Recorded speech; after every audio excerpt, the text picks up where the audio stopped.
Camera e goală, haine pe jos, nu mai ești acolo și parcă nici n-ai fost. Parcă văd cum te uitai zâmbind, în interior erai un labirint. Ți-am lăsat loc la geam, perna mea încă te știe pe de rost. Râdem în poză și habar n-am cum am putut fi atât de prost. Camera e goală, la fel cum te vedeam eu pe tine, dezbrăcată de măști, dezbrăcată de rușine. Știu că n-ai jucat teatru la mine în pat, dar camera e goală acum că ai plecat.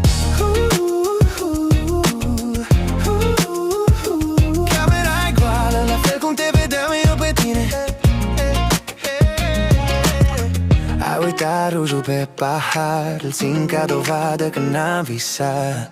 Camera miroase încă a tine, chiar dacă totul s-a terminat. Spuneai rămân, dar nu mă priveai, îți tremura vocea, știam că mințeai. Nu-ți credeam orice vorbă în parte, știam că te pregăteai să pleci departe.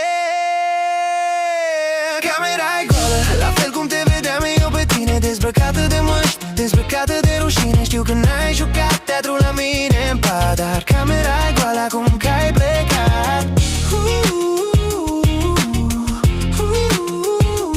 Camera e goală, la fel cum te vedeam eu pe tine. Poate-i mai bine așa, patul s-a mărit, aerul nu mă minte, eu sunt mai liniștit. Lasă scuzele la ușă și intră ușor în cameră ca sufletul tău gol. Camera e goală, la fel cum te vedeam eu pe tine, dezbrăcată de măști, dezbrăcată de rușine. Știu că n-ai jucat teatru la mine în pat, dar camera e goală acum că ai plecat. Camera e goală, camera e goală, camera e goală, aș vrea să te revăd pe tine. Dezbrăcată de haine, dezbrăcată de rușine, să fii sinceră ca un ultim eco. Camera goală ca sufletul tău, acum camera e goală cum te vedeam eu pe tine.